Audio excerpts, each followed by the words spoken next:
So today we are starting a topic on work study.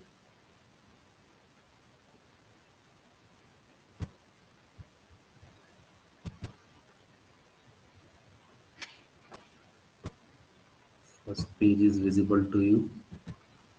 तो सबसे पहले हम बात करेंगे आज कि वर्क स्टडी है क्या चीज़।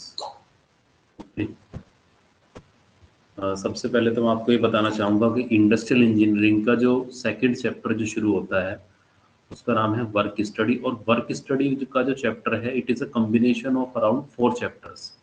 यहाँ से अब हम शुरू करेंगे और जब हम ख़त्म करेंगे तो आप देखेंगे कि work study, method study, work measurement और एक और चैप्टर इसमें कवर होगा। तो लगभग 4 चैप्टर खत्म होने के बाद ये टॉपिक हमारा पूरी तरह से खत्म होगा।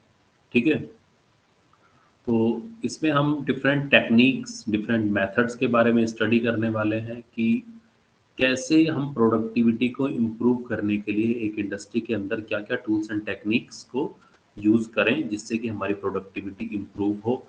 क्या क्या मैनुअल लेवल पर, इंडस्ट्रियल लेवल पर, इक्विपमेंट लेवल पर किन किन चीज़ों में हमें इम्प्रूवमेंट की ज़रूरत पड़ती है, उन सब चीज़ों के बारे में पढ़ेंगे। वर्क स्टडी का जो चैप्टर है आपके सिलेबस में एज अ वर्क स्टडी दिया हुआ है और आगे हम मेथड स्टडी और वर्क मेजरमेंट पढ़ेंगे।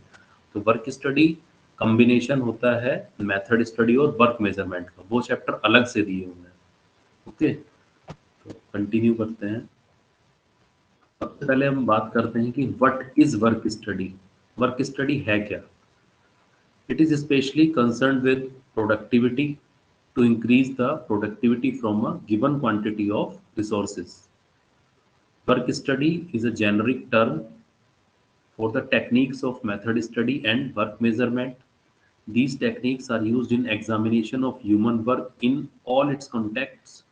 They lead systematically to the investigation of all the factors which affect the efficiency and economy at the workplace in order to effect improvement. ये effect नहीं effect होगा। तो देखिए इसका मीनिंग समझने की कोशिश करते हैं।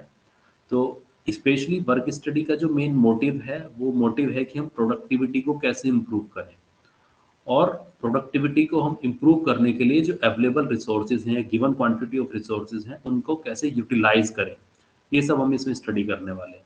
आगे देखें तो वर्क स्टडी एक जेनरिक टर्म है जिसका जो मिली है, it is a combination of method study and work measurement. Method study और वर्क मेजरमेंट का अभी डेफिनेशन नेक्स्ट स्लाइड में आने वाला है।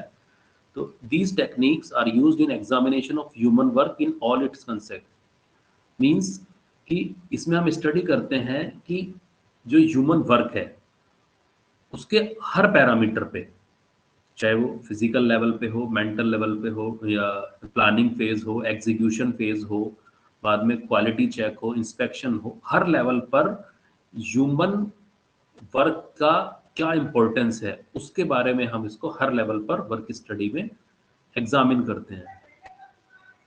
They led systematically to the investigation of all factors। यहाँ पर सिस्टेमेटिकली हम हर फैक्टर्स के बारे में स्टडी करते हैं जिसकी वजह से किसी भी प्रोडक्शन प्रोसेस की एफिशिएंसी और इसकी इकोनॉमी एक पर्टिकुलर वर्क प्लेस पे हम फाइंड आउट कर सकें और इम्प्रूव कर सकें। अब वर्क स्टडी के कंपोनेंट्स की बात करते हैं। तो वर्क स्टडी मिलके बना है मेथड स्टडी और वर्क मेजरमेंट। वर्क मेजरमेंट को टाइम स्टडी भी बोला गया है। अब मेथड स्टडी को छोटी सी अगर डेफिनेशन से देखें तो किस तरह से डिफाइन किया गया है, to simplify job and develop more economical method of doing work. तो जैसे कि नाम से ही पता चल रहा है, मेथड मीन्स हम वो टेक्निक फाइंड आउट करें जिससे हम किसी भी काम को सिंपल तरीके से किस तरह एग्जीक्यूट किया जा सकता है। ठीक है, कैसे हम उस जॉब को, जो कॉम्प्लिकेटेड जॉब है या उस कार्य को करने का तरीका है, उसको कैसे ट्रेनिंग के द्वारा बेटर फैसिलिटीज प्रोवाइड करके उसको सिंप्लीफाई कर सकते हैं एंड डेवलप मोर इकोनॉमिकल। देखिए डेवलप मोर इकोनॉमिकल मीन्स ऐसा मेथड डेवलप करें जो बहुत ही इकोनॉमिकल हो, मीन्स उसमें कम खर्च में ज़्यादा प्रोडक्टिविटी हम ऑब्टेन कर सकें। तो मेथड स्टडी में इसके बारे में पढ़ेंगे। तो मेथड स्टडी का एक सिंपल सा थीम है कि मेथड स्टडी में क्या करते हैं। देन वर्क मेजरमेंट या time study, to determine the standard time for doing an operation. Work measurement में हम ये कैलकुलेट स्टडी करते हैं कि किसी भी प्रोसेस को करने का एक स्टैंडर्ड टाइम क्या होना चाहिए। जैसे कि हमें कोई टास्क दिया गया, आप लैब में जाते हो तो हम कहते हैं कि आप ये जॉब एक क्लास में पूरा करिए, जैसे 50 मिनट्स में पूरा करिए। तो इसी तरह कोई प्रोजेक्ट का भी जब टारगेट दिया जाता है तो वहाँ पर वर्कर्स को या किसी भी कंपनी को ये टारगेट दिया जाता है कि हमारे ये वाला प्रोडक्ट आप हमें 10 डेज में 5 डेज में कंप्लीट करके दीजिए। तो एक स्टैंडर्डाइजेशन प्रोसेस के थ्रू वर्क मेजरमेंट टेक्निक काम करती है, और इन दोनों का जब कॉम्बिनेशन हो जाता है मेथड स्टडी और वर्क मेजरमेंट का, तो then we can achieve higher productivity. Method study और वर्क मेजरमेंट या फिर टाइम स्टडी भी इसको बोलते हैं, इनकी डेफिनेशन को हम देख लेते हैं। क्या कहते हैं मेथड स्टडी और work measurement? Method study, it is the systematic recording and critical examination of existing and proposed ways of doing work as a means of developing and applying easier and more effective methods and reducing cost। देखिए, तो method study एक systematic recording and critical examination, एक recording technique है और एक critical examination technique है, examine करने की टेक्निक है जो हमारे एग्जिस्टिंग काम हो रहे हैं या फिर जिन पे हमें काम करना है, and proposed ways of doing work as a means of developing। और यहाँ पे हम क्या करना चाहते हैं, डेवलप करना चाहते हैं, and apply easier and more effective methods, और इजी और मोर इफेक्टिव मेथड्स को इम्प्लीमेंट करना चाहते हैं जिससे कि हम कॉस्ट्स को रिड्यूस कर सकें। ठीक है, वर्क मेजरमेंट के देखते हैं क्या है। It is the application of techniques designed to establish the time out a specified job at a defined level of performance। तो यहाँ पर क्या होता है, it is application of techniques, हम वो टेक्निक्स यूज करें या एस्टेब्लिश करें या डिजाइन करें जिससे कि हम एक क्वालिफाइड वर्कर को किसी कार्य को पूरा करने में कितना समय लगता है उसके बारे में स्टडी करें और एक स्टैंडर्ड सेट करें। ये सब आएगा वर्क मेजरमेंट के अंदर। सभी लोग ध्यान से सुनिएगा, क्लास के बाद मैं आज क्रॉस क्वेश्चंस करूंगा। Next, procedure of work study. इस वर्क स्टडी के अंदर क्या स्टेप्स इन्वॉल्व होते हैं, कितने स्टेप्स होते हैं और इनका कैसे इसको इम्प्लीमेंट किया जाता है। ठीक है, उनको देखते हैं। तो सबसे पहले अब देखिए, सबसे पहला स्टेप होता है सेलेक्ट। तो सेलेक्ट में क्या होता है, सेलेक्ट में होता है identify and select the job और प्रोसेस टू बी स्टडीड। सबसे पहले हम आइडेंटिफाई करेंगे और जॉब को सेलेक्ट करेंगे जिस पे हमें काम करना है या जिस पे प्रोसेस को स्टडी किया जाना है। सेकंड स्टेप होता है रिकॉर्ड। रिकॉर्ड में क्या करते हैं, use direct observation for recording everything that happens using the most effective recording techniques, ensure that the data are in the most convenient form for further analysis. Means it is a recording techniques. Recording techniques में क्या है कि जो existing methods हैं उनके data को record करना, और जो हम काम कर रहे हैं जैसे कि कोई पर्टिकुलर वर्क है, हम ये फाइंड आउट करें कि उसको 4 तरह के लोग या 4 तरह की मशीनरी पे कितना कितना टाइम लग रहा है। अब हम उसमें ये फाइंड आउट करें कि कौन कम समय में काम कर रहा है, और अगर जो कम समय में काम कर रहा है उसको कैसे इम्प्रूव किया जाए, और जो लोग देरी से काम कर रहे हैं उनको क्या ट्रेनिंग की रिक्वायरमेंट है, उनको टूल्स की रिक्वायरमेंट है, इक्विपमेंट्स की रिक्वायरमेंट है, उनको कैसे मोटिवेट किया जाए कि वो भी अपना काम सही से कर सके। थर्ड पॉइंट पे आते हैं examine the recorded facts critically. अब जो भी हमारे पास जो हमने रिकॉर्ड किया डाटा, जो हमने शीट बनाई, उसको डाटा को बारीकी से चेक करें कि कहाँ पर कमी है। रॉ मटेरियल की कमी है, ट्रेनिंग की कमी है, रिसोर्सेज की कमी है, इंफ्रास्ट्रक्चर की कमी है, कैपिटल की कमी है, किस चीज की कमी है, और क्या बोटलनेक्स आ रहे हैं किसी प्रोसेस में जिसकी वजह से प्रोडक्टिविटी अफेक्ट कर रही है, उनको क्रिटिकली एग्जामिन करने की जरूरत है। नेक्स्ट स्टेप आता है develop the most economical method under prevailing conditions और the most efficient practical and economic method. तो वर्क स्टडी का टारगेट डेवलप करने का अगर स्टेप की बात है तो यहाँ पर हम एक मोस्ट एफिशिएंट, जिसमें सबसे ज्यादा एफिशिएंसी हम अचीव कर सकें।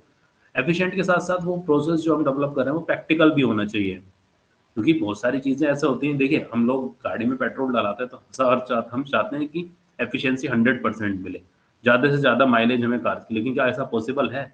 नहीं। एफिशिएंसी 70% हो सकती है, 80% हो सकती है। तो that is the practical thing कि प्रैक्टिकली इतनी ही अचीव हो सकती है, because it depends on various conditions. ठीक है, तो डेवलप करना है जो बहुत एफिशिएंट हो और प्रैक्टिकल भी होना चाहिए वो प्रोसेस। ऐसा नहीं कि इमेजिनरी की नहीं 100% एफिशिएंसी। हम इवन जो बहुत वर्ल्ड की टॉप क्लास कंपनीज भी हैं वो भी अपने कस्टमर्स को 100% सेटिस्फाई नहीं कर पाती हैं, 100% एफिशिएंसी अचीव नहीं कर पाती हैं। There are certain types of waste, there are certain types of problems, there are certain types of losses, और यहाँ से हम एक इकोनॉमिक मेथड को फाइंड आउट करने की कोशिश करते हैं। देन डिफाइन, तो एक जो नया मेथड जो हम डेवलप करने जा रहे हैं या एग्जिस्टिंग मेथड जो होगा उसको इम्प्रूव करना जा रहे हैं, उस मेथड को हम डिफाइन करें। Define the best method and related time, तो जो बेस्ट मेथड है उसको डिफाइन करें, उससे रिलेटेड टाइम के बारे में भी एक्सप्लेन करें। देन आता है install the method as a standard practice, तो इंस्टॉलेशन करें। अब जो प्रोसेस हम फाइनल किया हमने कि हम इस प्रोसेस पे काम करने वाले हैं, तो उस प्रोसेस को एज अ स्टैंडर्डाइज्ड टूल की तरह यूज करें कि अब ये जो मेथड होगा ये एज अ स्टैंडर्डाइज काम करेगा कि एक पर्टिकुलर कि हमें ये पेन, एक पेन है, इसको बनाने में 10 मिनट का समय लग रहा है, तो इस 10 मिनट का यानी कि 10 मिनट इसका स्टैंडर्ड टाइम है इसकी मैन्युफैक्चरिंग का। अगर 11 मिनट या 12 मिनट लग रहे हैं तो means there is some problem. Okay, तो एक स्टैंडर्ड टाइम सेट होगा कि भाई इसको पूरा मैन्युफैक्चरिंग करने में, इसकी असेंबलिंग करने में 10 मिनट का समय लगना है, तो ये इसका एक स्टैंडर्ड टाइम हो गया। इसी तरह कार असेंबलिंग यूनिट्स होती हैं, जो मैन्युफैक्चरिंग यूनिट्स होती हैं, उनका अलग अलग इंडस्ट्रीज का होता है कि हम एक दिन में 10 कार बनाएंगे या एक दिन में 20 कार आएंगे, तो उनका एक स्टैंडर्ड टाइम हो गया कि वो शॉप फ्लोर पे इतने टाइम में एक कार को मैन्युफैक्चरिंग करके बाहर निकाल देंगे। Then maintain that standard practice. अब आपने कोई स्टैंडर्ड प्रोसेस बना तो दिया, लेकिन उसको मेंटेन करना भी अपने आप में एक बड़ा चैलेंज है, क्योंकि जो टेक्निक्स आपने इम्प्लीमेंट की हैं उनको जो भी वर्कर उस पर काम कर रहा है और जो मशीनरी का यूज हो रहा है वो कंटिन्यूसली सही फ्लो में और सही तरीके से काम करती रहें, ये भी एक बहुत इंपॉर्टेंट स्टेप है। So these are the steps of work study. Okay, next is objectives of work study. अब भाई वर्क स्टडी हम क्यों कर रहे हैं, क्या इसका इम्पोर्टेंस है, या ऑब्जेक्टिव्स के बारे में स्टडी कर लेते हैं। तो फर्स्ट पॉइंट देखिए, optimum use of plant equipment man power and material. देखिए सबसे फर्स्ट वर्ड ही बड़ा अच्छा है, ऑप्टिमम, कई बार पहले भी आ चुका है। तो ऑप्टिमम का मतलब मैंने पहले भी बताया कि ऑप्टिमम का है कि बेस्ट यूटिलाइजेशन। बेस्ट यूटिलाइजेशन, आपके पास जो चीज़ें हैं, चीज़ें जैसे प्लांट, आपके पास जो प्लांट स्पेस है, आपके पास जो इक्विपमेंट है, आपके पास जो मैन पावर है और मटेरियल है। तो वर्क स्टडी का ये टारगेट है कि हमारे पास जो प्लांट का स्पेस है उसमें हमें कोई नई मशीनरी लगाने की रिक्वायरमेंट है, तो हम देखें कि हम उस प्लांट स्पेस को कैसे ज़्यादा से ज़्यादा, और कैसे हम मटेरियल का और मैन पावर का जो एक्सेसिव फ्लो है कि एक काम को करने के लिए किसी को कितना पैदल चलना पड़ रहा है, तो वो टाइम वेस्ट होता है। मान लीजिए किसी को एक मशीन से दूसरी मशीन पर जाने के लिए 5 मिनट लगे, फिर वापस आने के लिए 5 मिनट लगे, और दिन में उसको ऐसा 10 बार करना पड़ा, तो एक बार में 10 मिनट और 10 बार ऐसा करना पड़ा तो 100 मिनट, उस 100 मिनट में उसने कोई काम नहीं किया। तो यही टारगेट है वर्क स्टडी का कि हम फाइंड आउट करें कि कहाँ पर टाइम का वेस्टेज हो रहा है, कहाँ पर मटेरियल मूवमेंट की वजह से वेस्टेज हो रहा है, इसी चीज को रिड्यूस करने का यहाँ पर कोशिश की जाती है। सेकेंड पॉइंट देखिए, establishing the standard of performance, means वही स्टैंडर्डाइजेशन को सेट करना कि कैसे हम किसी पर्टिकुलर प्रोसेस के लिए, किसी पर्टिकुलर मटेरियल्स के लिए, किसी पर्टिकुलर इक्विपमेंट के लिए क्या स्टैंडर्ड सेट करें। देखिए जैसे बहुत सी फूड प्रोसेसिंग इंडस्ट्री है, उनका एक अपना स्टैंडर्ड है कि हम इससे नीचे अपनी क्वालिटी को डाउन नहीं करेंगे। इसी तरह इंडस्ट्रीज का भी, जैसे टीचिंग में देखिए तो कुछ गाइडलाइंस हैं पर्टिकुलर कि अगर किसी को अगर हम अपने डिपार्टमेंट की बात करें तो किसी को लेक्चरर बनना है तो he must be a B Tech in the particular branch. ऐसा तो नहीं कि ना बीएससी होगा या बीएड होगा। तो ये स्टैंडर्डाइजेशन है प्रोसेस का, तो ये स्टैंडर्डाइजेशन प्रोसेस हर जगह पर काम करता है। डेवलपिंग एफिशिएंट वर्क मेथड्स, जो वर्क मेथड्स हम फॉलो कर रहे हैं उनको एफिशिएंटली डेवलप करने का target. Then establishing the most efficient and effective utilization of human effort. अब जो मोस्ट एफिशिएंट प्रोसेस होगा वो डेवलप करना, और ह्यूमन एफर्ट को हम कैसे ज़्यादा से ज़्यादा इस्तेमाल कर पाएं। जब कोई वर्कर 8 घंटे 9 घंटे इंडस्ट्री में काम करने आ रहा है, तो हम उससे ऐसा तो नहीं कि वो सिर्फ बैठ के और चाय पी के चला जाए, तो हम उसके ह्यूमन एफर्ट को कैसे ज़्यादा से ज़्यादा यूटिलाइज कर सकते हैं, ये भी वर्क स्टडी का एक ऑब्जेक्टिव होता है। Synchronising various resources like man and machine means, synchronising का मतलब ये है कि किस तरह से जो मैन एंड मशीन है उनके बीच कैसे एक बेहतर तालमेल बिठाया जा सके। ओके, तो कैसे होगा भाई मैन और मशीन के बीच बेहतर तालमेल? वो जब भी पॉसिबल है जब जो वर्कर है उसको प्रॉपर ट्रेनिंग मिली हो, ओके, और उसको मशीन को चलाने की प्रॉपर नॉलेज हो, तो जब भी सिंक्रोनाइजेशन होगा और जब भी बेटर प्रोडक्टिविटी अचीव की जा सकती है। और एक और चीज है कि जब जिस जिस मटेरियल की रिक्वायरमेंट है वो उस वर्कर को पर्टिकुलर टाइम पर अवेलेबल होना चाहिए। Next is evaluation of human work. तो ये भी जितनी भी हमारी सॉफ्टवेयर इंडस्ट्री हो चाहे प्रोडक्शन इंडस्ट्रीज हो, इस पर काफ़ी फोकस करती हैं कि जो ह्यूमन वर्क कर रहा है उसको इवेल्युएट किया जाए। जैसे कंपनी ने बोला, आप कंपनी में गए तो आपका काम प्रोडक्शन से रिलेटेड है और आप किसी असेंबलिंग ऑपरेशन में काम करते हैं, तो एक वर्कर एक दिन में 10 जॉब तैयार कर रहा है, एक वर्कर 15 जॉब तैयार कर रहा है और एक वर्कर 20 जॉब तैयार कर रहा है, तो कंपनी फिर लुकआउट करती है कि ये डिफरेंसेस क्यों है। जो ज्यादा कर रहा है वो जरूरी नहीं कि जो ज्यादा कर रहा है वो सही कर रहा हो, और जो कम कर रहा है वो गलत कर रहा हो। ऐसा हो सकता है जो ज्यादा कर रहा है वो केयरलेसली कर रहा हो और डिफेक्टिव इक्विपमेंट्स बना रहा हो, और जो कम कर रहा हो वो सीरियसली कर रहा हो, तो ये भी एक रीजन हो सकता है। तो वहां पे इवेलुएट करना कि काम सही करना और एफिशिएंटली करना, ये भी एक बहुत बड़ा इंपॉर्टेंट पॉइंट है। नेक्स्ट पॉइंट पे आते हैं, efforts in productivity improvement. Productivity को कैसे बढ़ाया जा सकता है, इसके बारे में एफर्ट्स का टारगेट होता है वर्क स्टडी में। नेक्स्ट पॉइंट है elimination of wasteful efforts, useful material handling etcetera. तो जितने भी ऐसे एफर्ट्स जिनसे प्रोडक्टिविटी या फिर किसी प्रोडक्ट की वैल्यू में कोई भी वैल्यू एडिशन नहीं होता है, जस्ट कॉस्ट इंक्रीज होती है, ऐसे एफर्ट्स को कैसे एलिमिनेट किया जाए प्रोडक्शन प्रोसेस से, कैसे बॉटलनेक्स को रिमूव किया जाए, कैसे हमारा जो लॉजिस्टिक्स में और मटेरियल हैंडलिंग में जो समय वेस्ट होता है उसको कैसे कम से कम किया जाए। Next, helps in job simplification and work standardization. Job को कैसे ज़्यादा से ज़्यादा सिंप्लीफाई और इजी बनाया जाए, और काम को करने का एक स्टैंडर्डाइज्ड फॉर्मेट हम कैसे फॉलो अप करें, ये भी एक वर्क स्टैंडर्डाइजेशन का टारगेट है। नेक्स्ट स्टेप की अगर बात करें तो helps in developing plant safety schemes. हम प्लांट में जहाँ वर्कर काम कर रहे हैं तो वहाँ पर उनकी सेफ्टी कैसे इंश्योर की जाए, इसके लिए क्या क्या गाइडलाइंस होनी चाहिए, उनके लिए टूल्स एंड टेक्निक्स और जो गाइडलाइंस है उनको फॉलो अप किया जाना। इक्विपमेंट यूटिलाइजेशन, जो इक्विपमेंट्स अवेलेबल है, मशीनरी अवेलेबल है, फ्लोर स्पेस अवेलेबल है, उनका यूटिलाइजेशन किया जाना। प्लांट लेआउट, प्लांट लेआउट पे कैसे फोकस किया जाए, कैसे बेटर से बेटर प्लांट लेआउट डिजाइन किया जाए जहां से हम ज़्यादा से ज़्यादा प्रोडक्टिविटी अचीव कर सकें। And conductive work environment, conductive work environment means a healthy work environment को कैसे इम्प्लीमेंट किया जा सके। तो ये सब थे हमारे ऑब्जेक्टिव्स ऑफ वर्क स्टडी।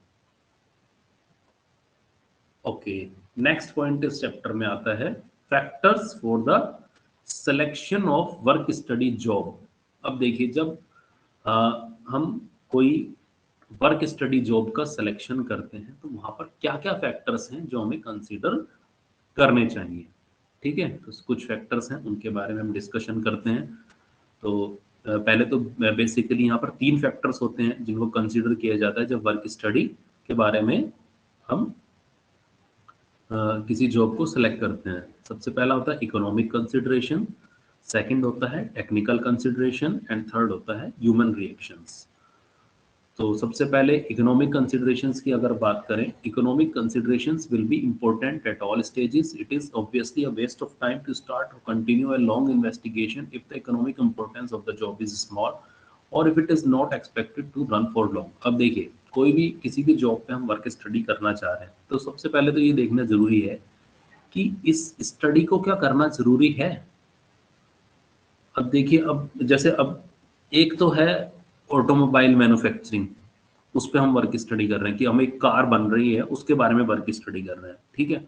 और सोचो उतना ही टाइम हम एक पेन की वर्क स्टडी करने में लगा दें, तो क्या है, अगर आप उतना ही टाइम एक पेन के बारे में वर्क स्टडी करने में लगा रहे हो तो वो एक अननेसेसरी टाइम का और मनी का भी वेस्टेज है, क्योंकि जो वर्क स्टडी करेगा वहां पर भी तो कोई पर्टिकुलर उस फील्ड के लोग काम करेंगे.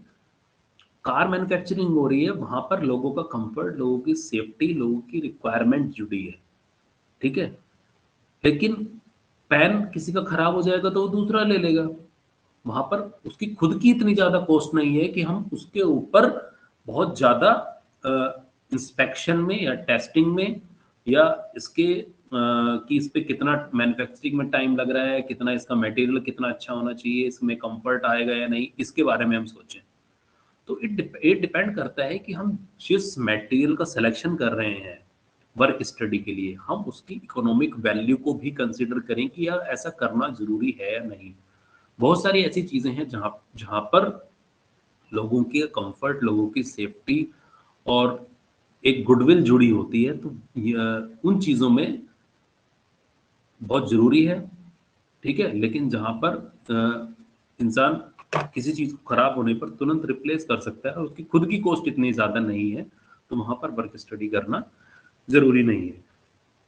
और दूसरा, कई बार ऐसा भी होता है कि किसी पर्टिकुलर वर्क स्टडी में बहुत ज्यादा इकोनॉमिक, मतलब बहुत ज्यादा अगर एक कैपिटल खर्च हो रहा है तो भी ये चीज कंसिडर करने की जरूरत है कि पता लगा हमने वर्क स्टडी में इतना खर्च कर दिया जितना उसकी ओवरऑल कॉस्ट भी नहीं थी प्रोडक्ट की, सर्विस की, तो भी ये एक बैड एस्पेक्ट हो सकता है. तो इकोनॉमिक कंसिडरेशंस को के बारे में सोचना पहले, ये भी एक बहुत जरूरी है वर्क स्टडी करने से पहले. Next is technical considerations.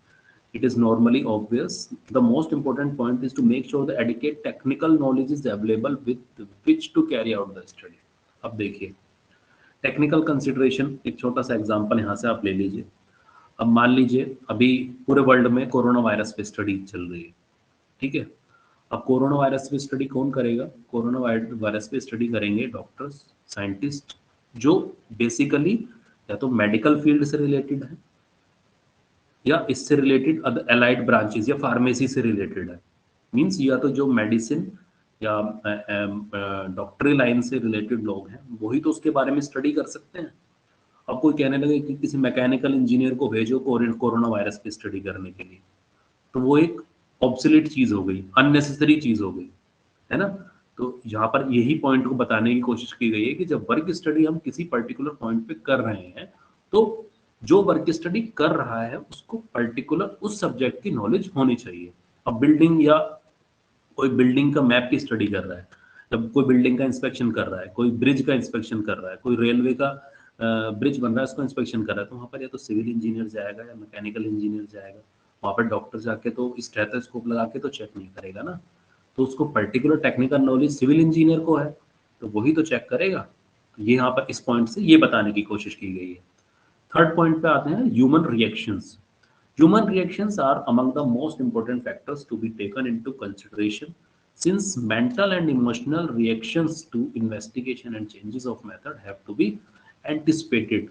अब ह्यूमन रिएक्शंस अभी आगे पूरा ये अलग से टॉपिक भी आने वाला है इसी चैप्टर में, अभी शॉर्ट में मैं आपको बता देता हूँ. ह्यूमन रिएक्शंस यहाँ पर कहने का मतलब ये है कि जो पर्टिकुलर पर्सन किसी वर्क स्टडी से काम कर रहा है उसका, वो उस पर्टिकुलर इन्वेस्टिगेशन के लिए या फिर उस प्रोसेस के लिए, उसके लिए कितना मेंटली और इमोशनली प्रिपेयर है उस काम को करने के लिए, ये भी एक बहुत इंपॉर्टेंट एस्पेक्ट होता है.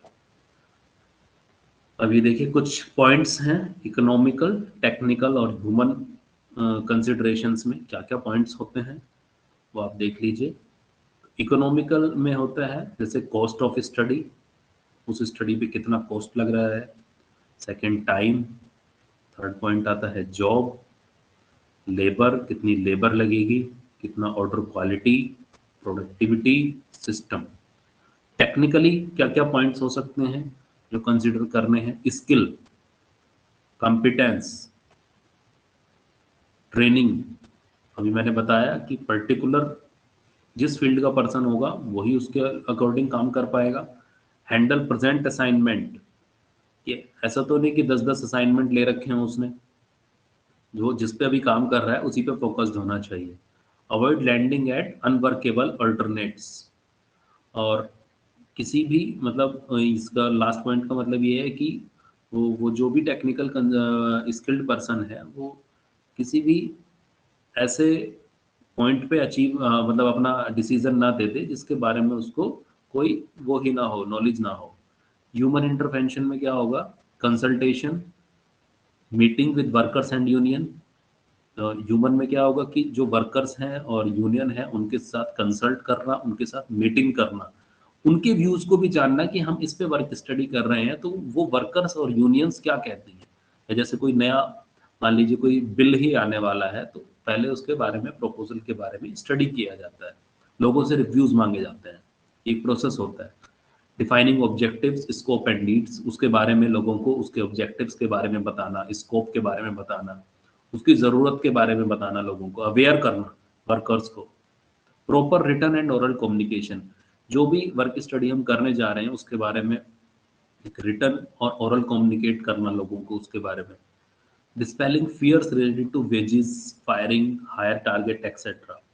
जब वर्क स्टडी कोई की जा रही है तो वहां पर लोगों को ये समझा, लोगों के मन से ये दूर, डर को दूर करना कि इससे आपकी सैलरीज पे या फिर प्रमोशंस पे या टारगेट टारगेट टाइप जॉब, उस पे कोई भी फर्क नहीं पड़ेगा।